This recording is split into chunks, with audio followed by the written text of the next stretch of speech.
welcome to this edition of HCAM Sports Talk. Joining me very soon will be Jared Keene to talk some NFL playoffs. But first, here's the latest update on Hopkinton Hillers Winter Sports.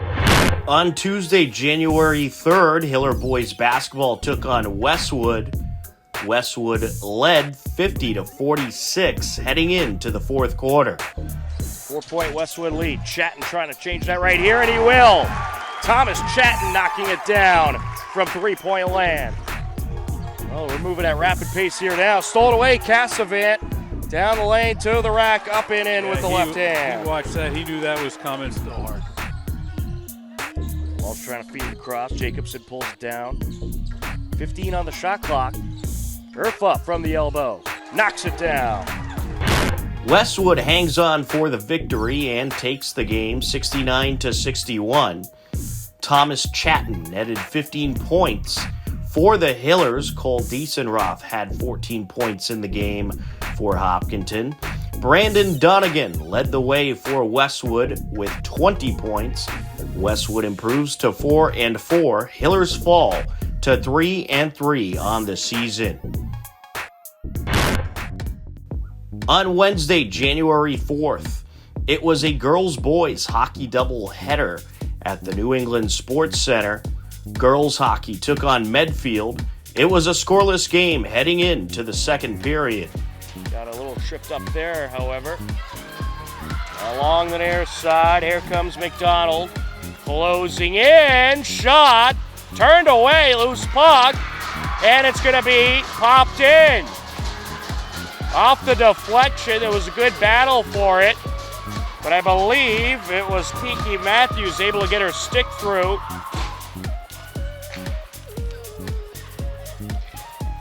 Dolan, that shot turned away. Secondary shot put in, and it's a Medfield goal. Medfield netted 2 goals in the period and ended up taking the game 3-0. Following the girls' game, boys hockey hosted Westwood and got things going in the first period. Good pressure by both sides. Racing in, Ian Tosca sends it wide. And out in front, and it is going to be put in by Title. Scardino sends it over. Title pops it in, 1-0 Hillers. Comes at 1:14 left to go in the period. Hillers on the power play for the next 2 minutes.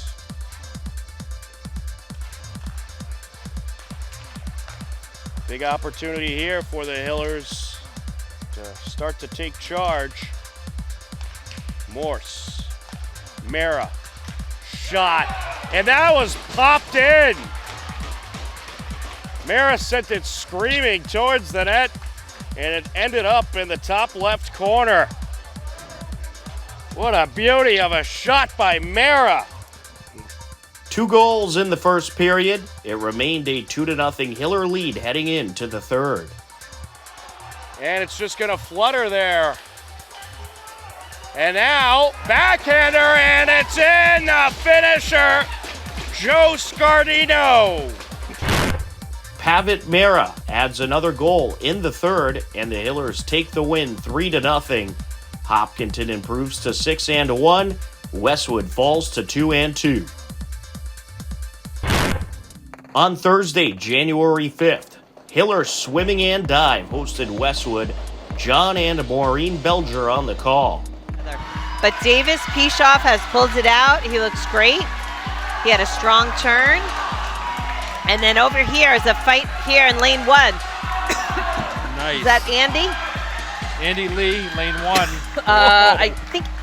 I don't know how that went. Here. Then the Westwood swimmer in lane 4. I wonder how her time is. I should have timed it. Yeah. This is it. Very nice. Well, you know, before I was speaking about something else, but I think she got a nice time there. Westwood ends up taking the boys' meet 93-75. Westwood also took the girls' meet 94-85. On Friday, January 6th, Hiller girls basketball hosted Medfield. Oh, nice block. Great block there by Sadie Cumming. Lexi Bruce was attempting the shot. Up for three. Count it. Sadie Cumming hits the block and the three. We'll see if the Hillers can pick up with their shooting a little bit from the field. They struggled a bit in the first half. Up for three and good is Kitteridge. Medfield ended up taking the game 69-27. Freshman Tegan Restaghini had 11 points for the Hillers, while Izzy Kitteridge dropped 4 threes and tied with Kate Olnick for a team-leading 12 points for the victorious Medfield Warriors. On Saturday, January 7th, Hiller Boys Hockey was at Pirelli Veterans Arena in Franklin to battle Medfield. Medfield led 3-0 heading into the third period. Off the face-off, Mira crouching, shouts, goal! Hillers! Have it, Mira! With a very well needed score for the Hillers. Sends it out. Over to the left circle. That shot is turned away. Secondary shot, it's put in. James Tyre off a backhander. Takes advantage of the power play. Wide of the Medfield net it goes as Mara trying to get it out of the traffic jam. McPherson joins it on the fun backhander, turn away, secondary shot put in! Joe Carranza makes it a 4-2 game! Off the deflection. Scardino lost it for a moment, shot up the ice and in, and that'll do it. Medfield gonna go up 5-2, they'll take the win, no doubt now. Both teams score 2 goals apiece in the period as Medfield takes the game 5-2. James Tyre had a pair of goals for Medfield, who improved to 5-1 on the season. Hillers fall to 6-2 overall. Hello, everybody, and welcome in to this segment of HCAM Sports Talk. Tom Nappy, joined by Jared Keene. Jared, how are you? I'm doing good, Tom. I'm doing good. Just, good weekend of football and ready for more. I thought it was a fantastic weekend of football. A lot of close games. Indeed. And certainly a lot of fun to watch. Some great battles. Yep. Not so much the Monday night game, but we'll get into that. Let's do a quick recap of last week before we get into this upcoming week of playoff games. The first game you saw on Saturday, 4:30 kickoff, was the 49ers and the Seahawks. 49ers winning big over the Seahawks, 41-23. And Jared, I thought the San Francisco 49ers looked fantastic. They looked really dominant. And I've said it before, and I'll say it again. They might be the best built team for the postseason. That defense and offensive line is just fantastic. Terrific running game. I really can't find one weak area to complain about with the 49ers. Can you? No, they really don't have many flaws. Like you said, just a really, really, really quality all-around team. Kind of similar to Philly. Again, I'd love to see a SF Philly, NFC championship game. But, yeah, SFG just keeps coming at you on both sides of the ball. They'll pound it at you. Brock Purdy is playing well. Their defense just keeps coming and coming and coming at you. And, they were relentless and just really turned it on in the second half and really dominated, like you said. I feel like they could throw pretty much any quarterback in that system. And anybody could succeed with those weapons, that O-line, that running game. But Purdy, I think he's above and beyond the typical third-string quarterback. This guy's talented. And I think he might be their future quarterback. It's possible. It's definitely possible. We'll wait and see. Obviously Trey Lance is still in the mix, and we'll see what they do with Jimmy G. But, the way Brock Purdy is playing, he's certainly, earned probably more looks and maybe even the starting job, as you said. So let me ask you this. If they go to the NFC Championship, or win a Super Bowl. Are you really going to bench him? I'm I don't not. think you can. I don't think you can. Right. I don't think think you it'll can. be a show and tell kind of thing with what he does in the postseason. I mean, if Yep. he goes against the Cowboys next week and gets absolutely massacred, that could be an issue. But if this guy takes the 49ers to even the NFC Championship, I think you got to Yep. stay with him. And again, sort of similar to the Taylor Heineke situation from earlier in the season. I mean, kind of a sort of different, but I mean, just Purdy has kind of come in and shown that he can command the offense and knows how to win.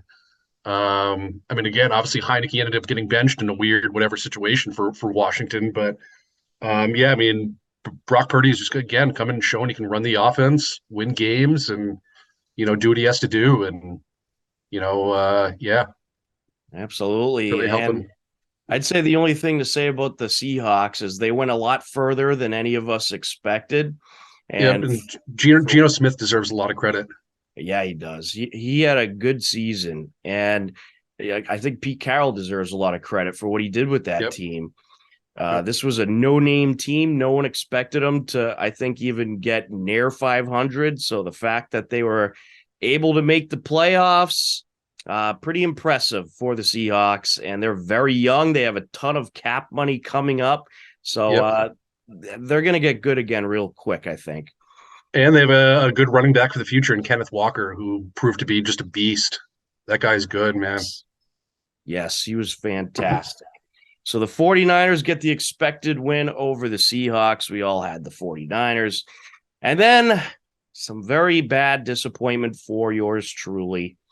The Chargers and the Jacksonville Jaguars. Chargers were up 27-0 at one point in this game. I think it was like with 3 minutes left in the third quarter before the Jags scored their first touchdown. It was 27-7 at the half. Things still looking pretty good for the Chargers. And then they just totally blow it and lose the game 31-30. I believe it was the biggest come from behind win in playoff history, if I'm not mistaken. I believe so. Yeah. I believe so. And it's right up there, obviously, with the infamous, Pats Falcons game. But right. But that was only 25 points. That's true. That's true.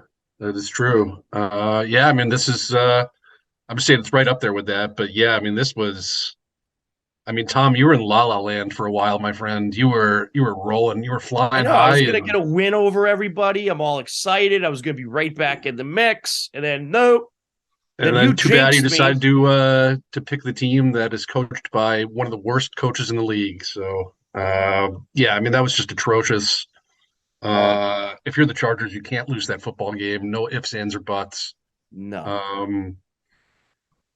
Credit to Jacksonville, obviously, for sticking with it and kind of hanging around and not giving up, and again, not quitting at all. Just kind of continuing to try to battle. But man, what an awful loss for the Chargers. Awful. Yes. Truly horrid. I saw today that they fired their offensive coordinator and quarterbacks coach. Well-deserved. I think both of them deserve to be fired. I think the head coach should be fired, but it looks like they're going to keep him for now. Which is ridiculous because he's probably easily a bottom 3 coach in the league, in my opinion. Just horrible. And why weren't they running the ball? I feel like they came. I don't know. I mean, Austin Eckler is again a top tier running back. What are you doing? What are you doing? You're up by 27, and then you come into the second half. You're up by 20, and you don't run the ball. You pass all over the field, go 3 and out like very quickly, like 3 times in a row. Horrible. At least throw the ball to Austin Eckler. He's good out of the backfield catching the ball. I mean, he makes plays. What are you doing? What are you doing? And big credit, though, to Trevor Lawrence. Undefeated on Saturdays. I can't believe that stat. Ridiculous. He is ridiculous. So crazy.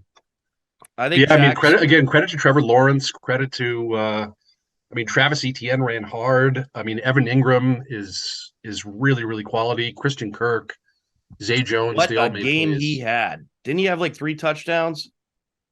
Yeah. Yeah, he was a beast. He was the main force in that game. This Jags team's for real, I'm telling you. And they're only going to get better. I like the weapons they've added. Trevor Lawrence is finally coming out of his shell and showing what he's got. That Yep. guy's a winner, and I think this team's going to be a winner. And Doug Marone's a good coach. Let's face it. As much Doug as I Peterson. say that, Peterson. Yeah, why am I Yep. always confused with Doug's? Doug Peterson is Yep. a good coach. Led the Eagles with Nick Folk to a Super Bowl and won it. We won't talk too much about that. So if he could do it with that team, I think he could do it with this team for sure. Well, he's going to have a tough one next weekend, but we'll see. We'll see. You know what? I give him a chance. I'm not Yeah. saying they're going to win, but I give them a chance. And when we get to picks, there is somebody that is saying they're going to win. I mean, they always have a chance, I guess, now after that win the other day. So, Yep. All right. Then moving on to the Sunday games, we had Miami and Buffalo. Game a lot closer than anyone thought. I figured this would be a blowout, but kudos to Miami for having a pretty good game. Actually, really a very good game considering they had their third string quarterback. Skylar Thompson was 18 for 45. Wasn't great, though. Did throw 2 picks, but I think it was the receivers that made all the difference in this game. The defense played fantastic for Miami, and they pretty much ended up giving Buffalo all they could handle. Josh Allen wasn't that great either. He threw a couple of bad interceptions. He did have 3 touchdowns, so he did make up for it. And overall, he was 23 for 39, which is pretty impressive. But makes me question this Bills defense a little bit, giving up that amount of points to this Miami team with their third string quarterback.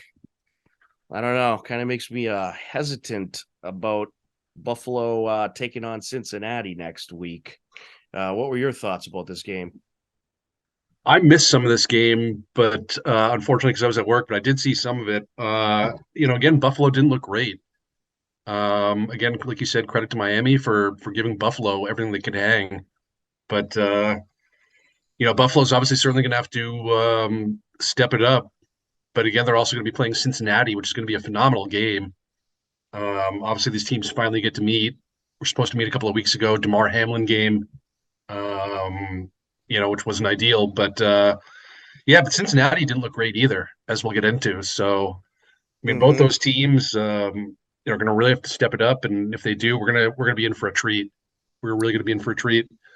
Absolutely. Again, if Burrow and Josh Allen are playing top tier, this is going to be some of the best quarterback play you'll see. So, yeah. I'll give. You mentioned Cincinnati didn't look great, and we'll get more into that in a moment. But I think Baltimore is a much tougher opponent than Miami, even though Miami probably has better receivers. Because I think the backup for Lamar there, Tyler Huntley. Yes, Huntley. He's good. I think he's legit. And I think he could very easily be a starter somewhere coming up. But Buffalo got the win. They got the job done. It was a divisional game, so I guess you're going to have to expect those to be close. And then you had Giants in Minnesota. And I'll tell you what, I've seen a few Giants games this season. This was the best game that I've seen the Giants play all season long. They looked really good against Minnesota. And the Vikings, in typical fashion, go into the playoffs and just blow it, completely blow it. Their defense was an absolute train wreck in this game. Cousins was nothing impressive at all. And they just did what they typically do. Minnesota, on paper, might be the best or certainly one of the best teams in football. They got incredible weapons. They got an incredible defense on paper, but none of that showed against this Giants team. And big credit to Daniel Jones, man. What a game he played. And this was a great all-around performance by the Giants. Their defense was good. Their offense was right on the money. And during the season, the last few years, we've seen this Giants offense really slow up quite a bit, but not in this game. They were right on the money and pretty dominant. Yeah. I haven't been high on the Giants at all really this season, despite some of their really good wins. But yeah, I mean, this was an impressive win.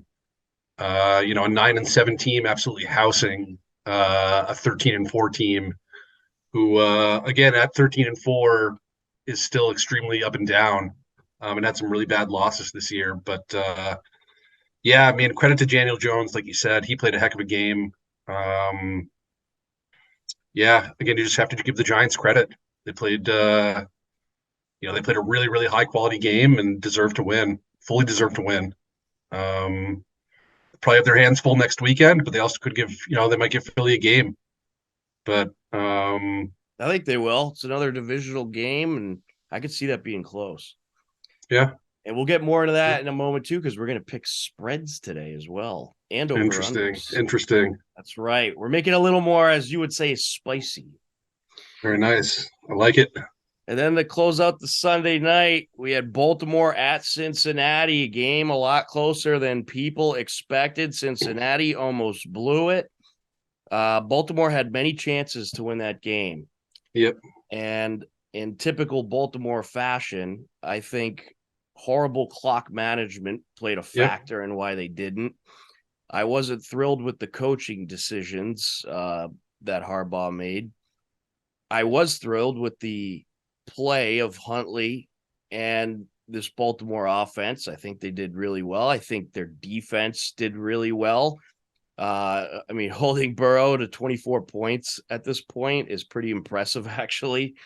So I think you got to give credit to this Baltimore defense. But, that clock management at the end, that should bother you if you're a Baltimore fan. Really bad. And again, why aren't you giving it to J.K. Dobbins there? He already showed that he can, pound it in from the goal line earlier in the game. Why don't you give it to him again? I think he even came out and had a quote about that. Why didn't I get the ball there?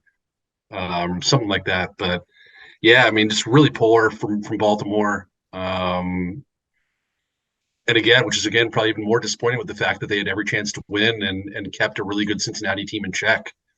Burrow had a decent game, but they didn't really let him really get going too much. He had that great throw to Jamar Chase for the touchdown early in the game, but nothing really crazy after that. So, the thing, if you're Baltimore, what are you doing?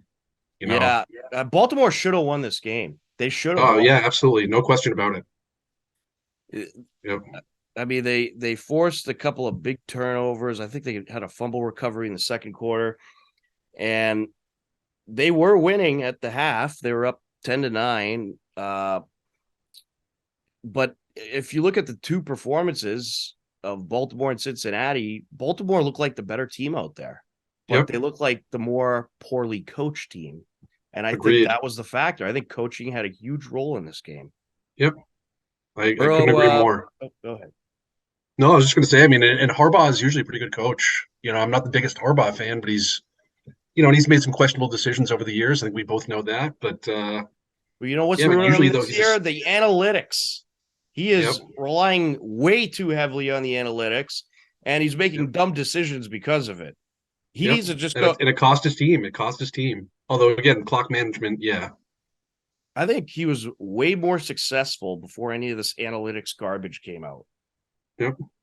He should go back to using his brain instead of a computer. That's what I think. But yeah, Baltimore should have had that game. They should have had it. Yep. They were the better team out there, playing wise, but coaching cost them. I think that was the ultimate backbreaker. And I did expect this game to be somewhat close. Cincinnati did hit the spread still. They hit it by half a point. I did expect this game to be. Credit Vegas; they're unbelievable. They nailed it? If they're within a half a point, that's unbelievable. What was the spread on that game, by the way? 6.5. 6.5. Yep, they right on the money. So maybe somebody took Baltimore, wanted to win a little, dumped a half. I don't know. Anyways, but well played game by Baltimore. And I'll tell you what, though, whenever Baltimore goes into the playoffs, they are a tough out. Yep. There's no easy out on Baltimore typically. I can't recall a time that I've seen them get blown out. Maybe that one game, I think they're playing Kansas City or something, and Lamar got hurt. And I think they even had a comeback in that game, but they're a tough team to knock out. So it doesn't make me.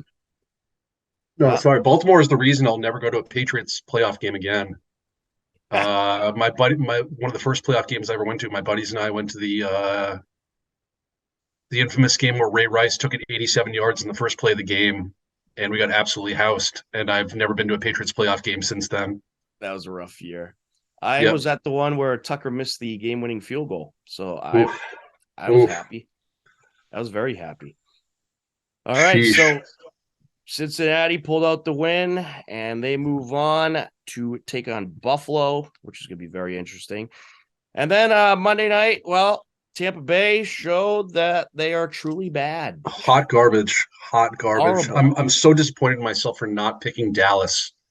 Aren't Again, we all? Because we all picked Tampa. Actually, No, I only know. Mike picked Dallas. He was Mike the picked Dallas. smart one. Touche, Mike. Touche. I should give him 5 points for that. You should.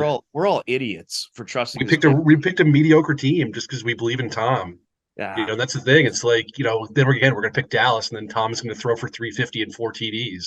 Right. I picked them to go to the Super Bowl still last week. Okay, that's how stupid I am. I mean, just what an atrocious performance by the Bucks. Good Lord.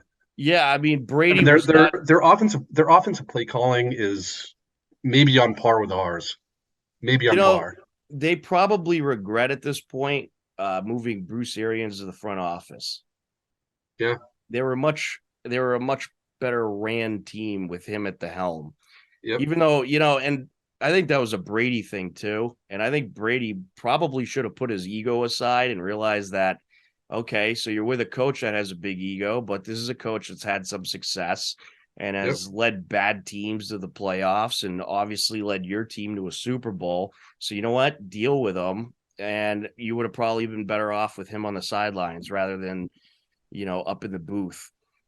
Because I think coaching in Tampa was horrible. The offense. Todd Bowles way too conservative. Way too conservative. Yep. And I get why they're going conservative. It's not like Brady's been the best at throwing downfield lately, but that was too conservative. I mean, you're going against a high-powered Dallas offense. You got to score some points. They're just way too conservative. I mean, again, that play calling was on par with Patricia's. No question about it. It was awful. Just absolutely atrocious. What are you doing? Just open up the playbook, please. Like, they finally started to open up the playbook like 7 minutes left in the game when they're down by 1 million. I mean, good Lord, man. And I get it. Like, I think earlier in the game too, I remember Tampa had like a 4th and 2 or 4th and 3, kind of near midfield. Just go for it, man.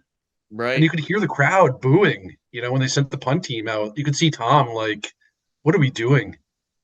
You're in the playoffs, and let her open it up, let her rip a little bit. Don't open up the playbook when you're down, 1,000 points with 7 minutes left in the game. I mean, Jesus. Yeah, Brady can't come back in the last 2 minutes every game.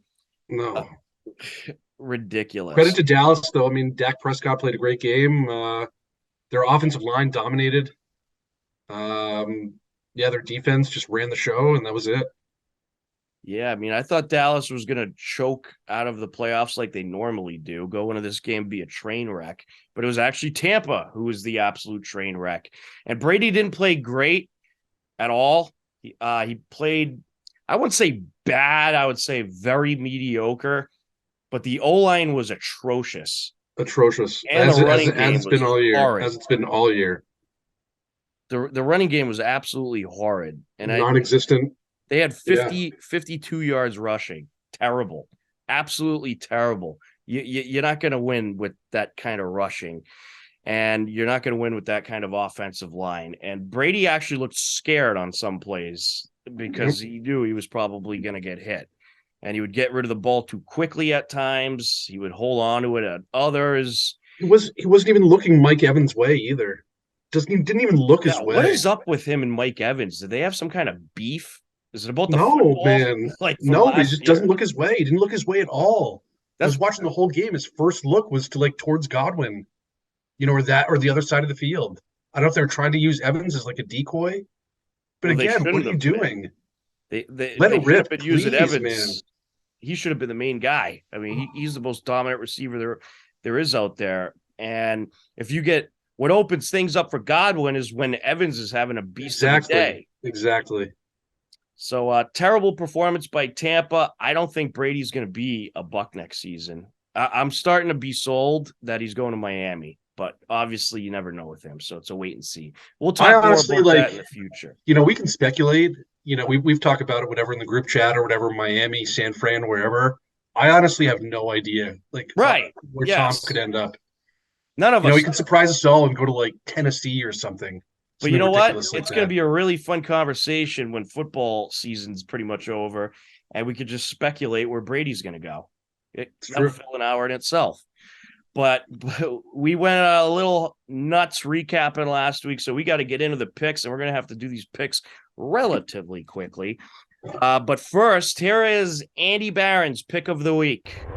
Hey everyone, Andy Barron from MyFM 101.3. I'm going to give you my pick of the week this week in the NFL Divisional Round. I am staying with the New York Giants over the Philadelphia Eagles.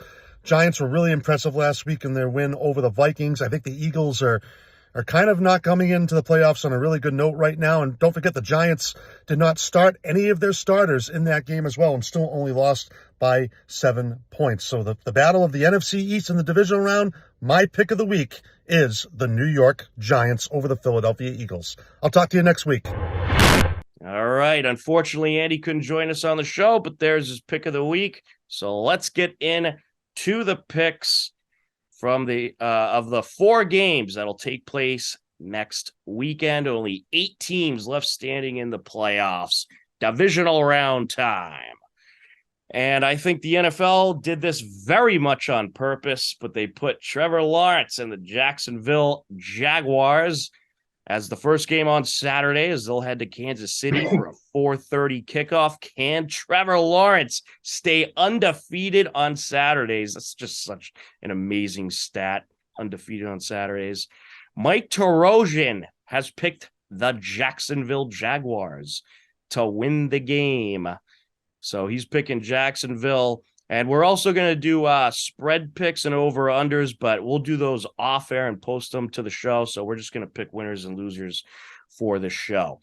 I am going with Kansas City to take this game, although, I'll just reveal this right now. The spread's 8.5. I think this game's going to be a lot closer than people think. I think it could very much be a 3-point game, and I think it'll be a shootout-style game.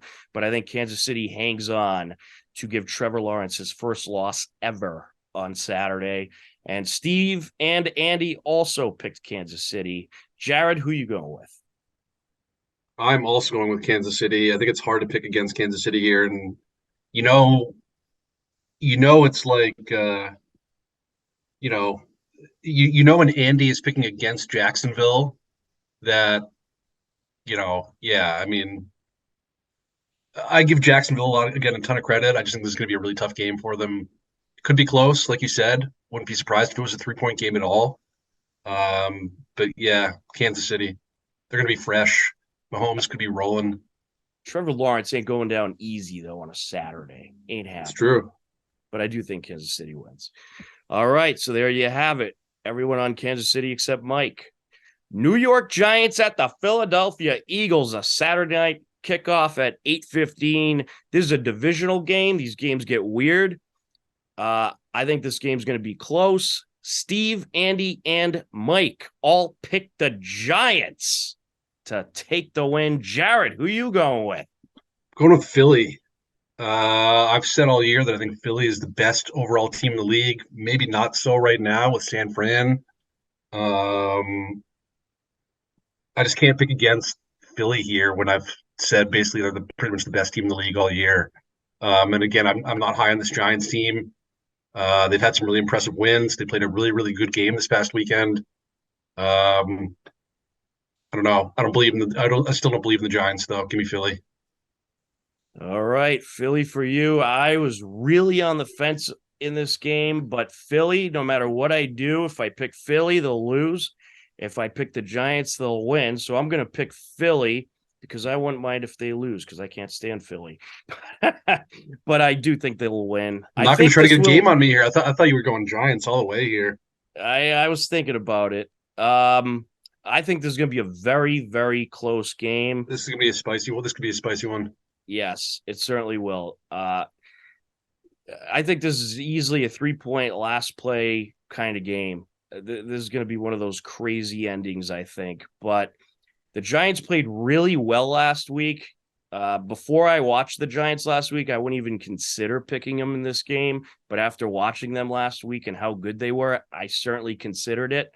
But I'm gonna go Philly here, and it just I just have in my head that there's gonna be a Philly 49ers NFC championship. So I'm guessing the Giants were Andy's pick of the week. yes, I forget what his pick of the week was. I gotta rewatch the video. I'm guessing it's probably the Giants. It's definitely this game. Actually, it was Giants. It was Giants. Yes. All right, moving on to the Sunday games. 3 p.m. kickoff. Cincinnati at Buffalo. This, to me, brilliant. All these games are going to be close, I think. I don't think there's a single game next week that's not going to be close. I certainly was a bit perplexed on who to pick in this one. We'll get to my pick in a moment. Mike Tarosian went with the Buffalo Bills. Steve and Andy went with the Cincinnati Bengals. Jared, I'll let you pick first for this one. Who are you going with? I'm honestly really on the fence about this. This was a game I was looking forward to for a long time, even before it was supposed to get played a couple of weeks ago. Again, like I said earlier, the DeMar Hamlin game didn't get up being played, but yeah, this is a really tough one. I mean, again, just two really, really class teams, two really, really elite quarterbacks. Strong receiver play with Jamar Chase for the Bengals, Stephon Diggs for the Bills. I'll go Cincinnati. Gun to my head, I'm going Cincinnati. This is really tough. This is really, really tough. I'm guessing the spread is what, 1.5 maybe? No, it's actually 4.5, and the Bills are favored. Holy cow. Yep. I'm going Cincinnati. I said from the get-go, they are the best built team in the AFC to get to the Super Bowl. So I'm a man of my word. I'm going with Cincinnati. I wasn't really thrilled with Buffalo that much last week, and I think this will be a close game, as it usually always is between these two teams. I think Cincinnati's going to take it I'd say 27-24. So I'll take the Bengals here. And if Buffalo plays like they did last week, they don't have a chance to beat Cincinnati. They need to play much better.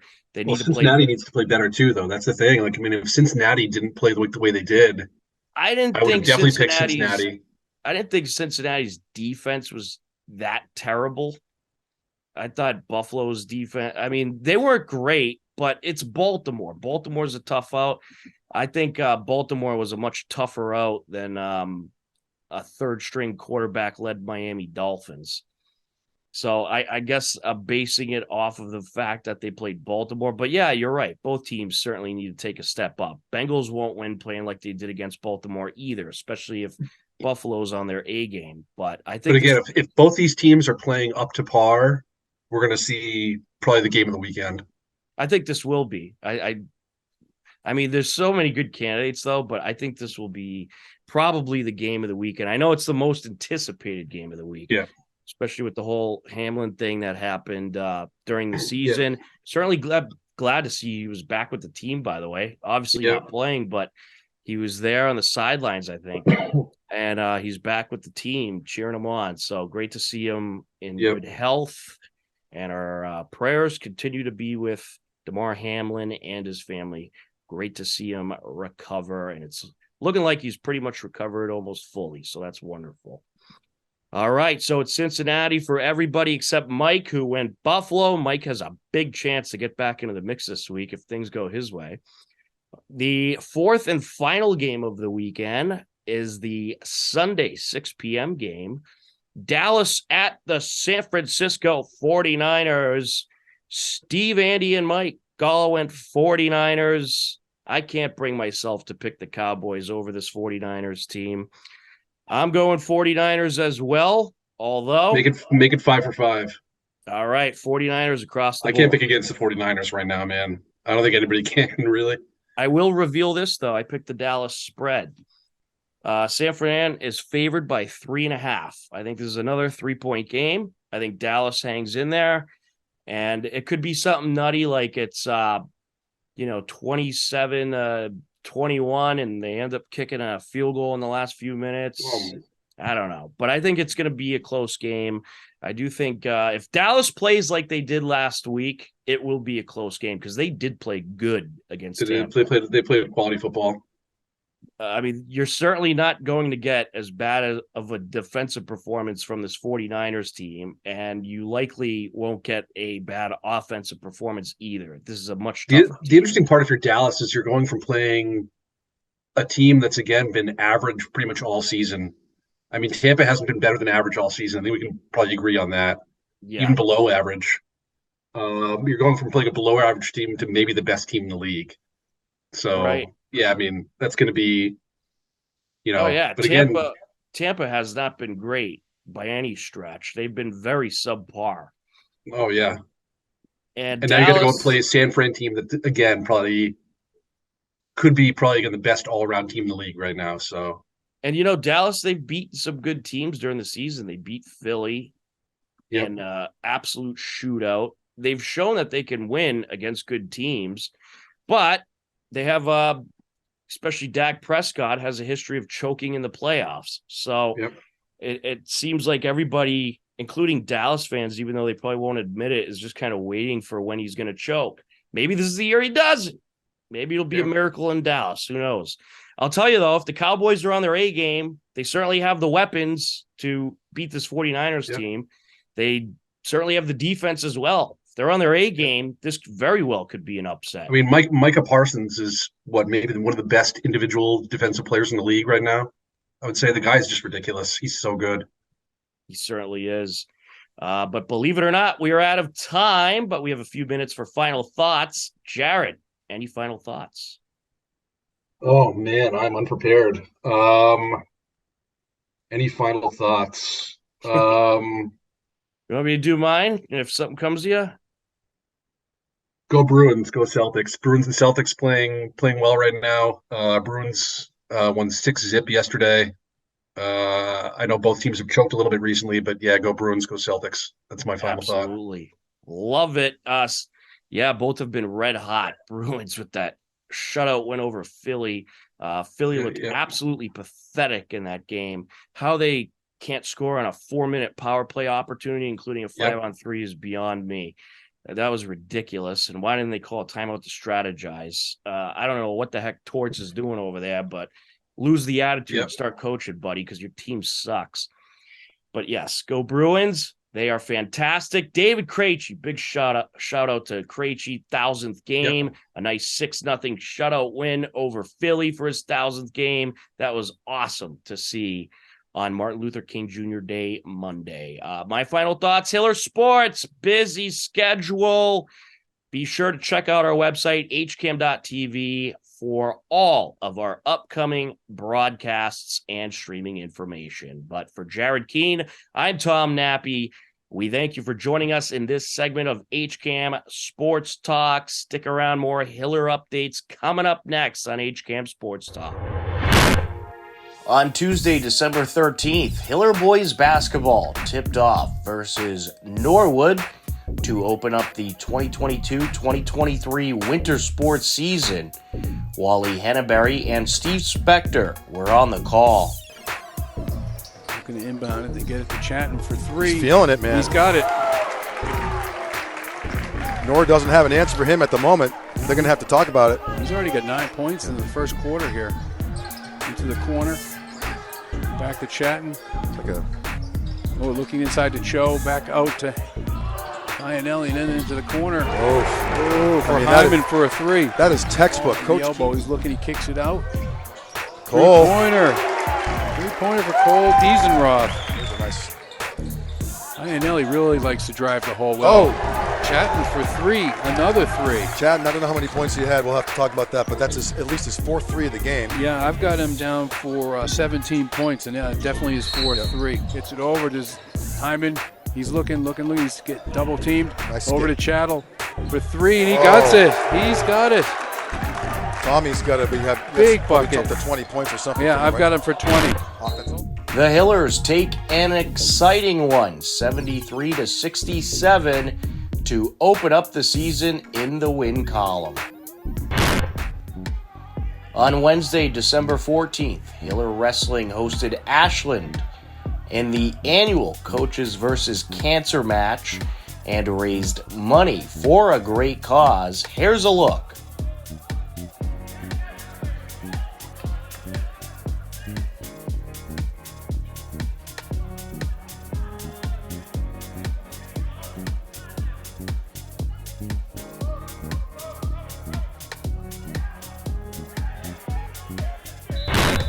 Ashland took a close match, 45-34. Congratulations to both teams on a great battle and raising money for a tremendous cause. On Wednesday, December 14th, Hillers Swimming hosted Ashland at their home pool of Milford High School. Here's a look. Owen dropped a little. He's got about, the guy's got a body length on him and he'll beat him by about 5 yards, but that's okay. That's a phenomenal That was a showing. great showing by Owen Picard. And all right, come on, Kevin. He's come right on, on the Kevin. flag with him. Come on, Kevin. And wow. he'll just get out touched, but that was pretty cool. That was pretty cool. He really put so much energy there in the end. Yeah. Wow. Yes. Doing phenomenal. So coming off the wall. All four of them. All it's four of anybody's them. game. Corby in lane 1 is also doing really well. It's going to be really close. And the girls will clock in. Oh. I would say that was Ashland. By like a heartbeat. Yeah. So I would say Ashland, then Olivia, and then I think Anna as the girl in lane 6. The Hiller boys took the win, 89-75, and Ashland took the win on the girls' side, 92-70.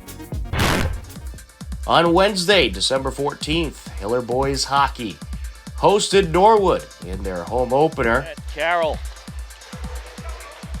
Graza trying to send it out in front. Mira pops it off the boards back to Zolotara. He takes a hit as he sends it forward. Backhander, and it's put in! Joe Carraza! Makes it 1-0. Joe Carraza. That's a first period goal, and the Hillers added on in the second frame. No, Mira's initial shot was just a misfire. Able to get to the puck again, and the keeper was ready for it. And there's a goal! Dylan Manser. Manser swoops it over to Mira, who just scrapes it right in. 2 more goals in the second period. 3-0 Hillers heading into the third period. He's up on the ice. Scardino takes a shot and puts it in! Joe Scardino makes it 4-0. An errant pass, and the senior was in the right place at the right time. Last baseball season. Carraza, beauty of a pass, shot, and it's in! Cam McPherson! That was an absolutely perfect feed from Carraza. You don't get any more of a perfect pass than that, and McPherson pops it in. 2 more goals in the third, and the Hillers take the 5-0 win and improve to 2-0 on the season. On Friday, December 16th, Hiller boys basketball hosted Holliston. Steve Hain and myself, Tom Nappy, on the call. Tables maybe starting to turn a little bit, but the Hillers think otherwise as the Dajin pops it in off the window. To the corner, Dumas trying to feed it up, and we get a steal. Del Ponte to the bucket, up with the left hand. Count it, and 1. That's 9 points for Holliston.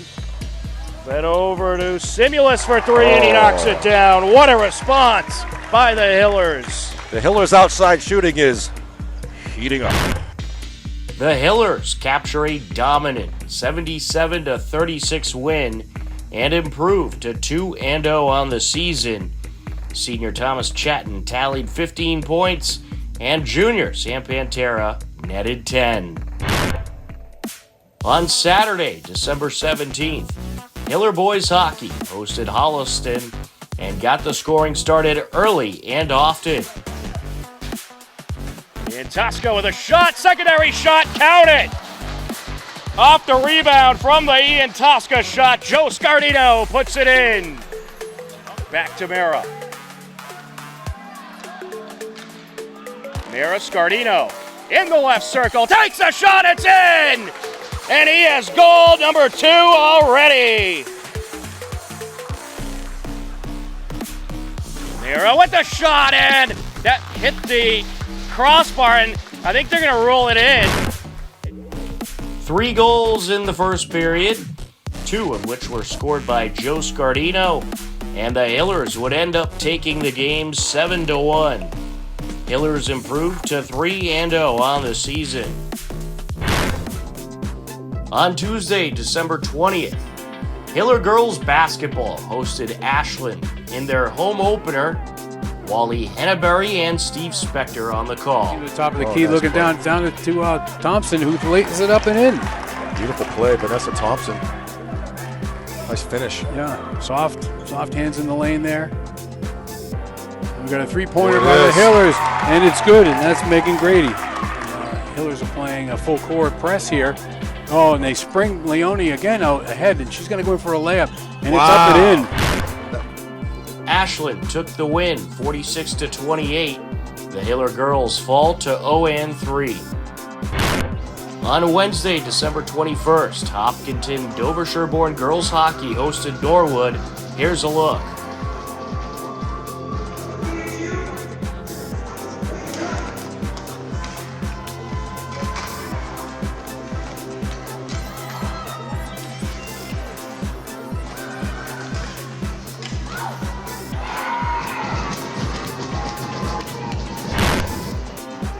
After a tough battle, Norwood took the win 4-3.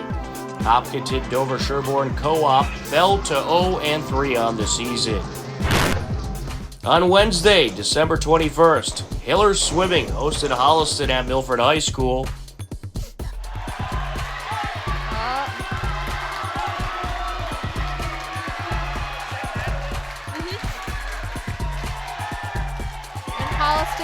So Holliston Medway will out-touch. But look at here, down here in lane 2, Pat has passed the Holliston Medway swimmer in lane 1, switches to 3rd place, and Porvy is finishing strong up in lane 6. And with the nature of there only being 5 swimmers, everybody gets points. Yep. So. The Hiller boys fall to Holliston 55-84. Holliston also takes the girls' meet 97-77. On Thursday, December 22nd, Hiller boys basketball hosted Doherty. Steve Spector and Mike Terosian on the call. Or do a touch pass a la Bird. Yeah. That was a beautiful response by Joey Bowden. Evidently has some range. That's his 3rd 3-pointer of the game.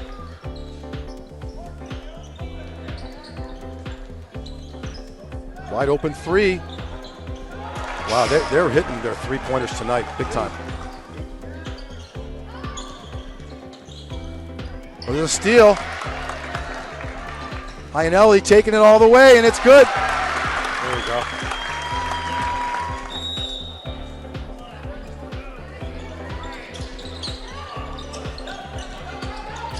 Oh boy. Easy. Yeah, you don't want that. That's a backbreaker. Yep. Doherty took the win in a very close one, 74-69. Hiller boys fall to 3-1. On Tuesday, December 27th, Hiller girls basketball hosted Algonquin as part of the Mary Corby tournament. It was a 19-15 Algonquin lead heading into the second half. Maroney. Demary feeds it up. Adams. It's into the interior, off the window and in. Lily Morse. Algonquin up by 13. Hillers have yet to score in this 3rd quarter. Up for 3. Count Big it. one. Boy, Yes. did they need that. Megan Grady pulling on the entry. Oh, boy. That might have been the clincher. Yeah, that should do it right there. Algonquin hung on to take the win, 51-43. Hiller freshman Tegan Restaghini netted 15 points, but the Hillers fall to 0-4. On Wednesday, December 28th, Hiller boys basketball hosted Foxborough. It was a great back and forth battle, but Foxborough hung on to take it 82-80. Hiller boys fall to 3-2, heading into the 2023 calendar year. On Thursday, December 29th, Hiller girls basketball hosted Milford in the Mary Corby tournament cancellation game.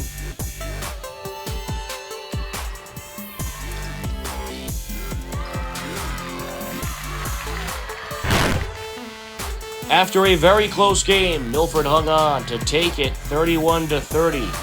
Hiller girls fall to 0-5, heading into the 2023 calendar year.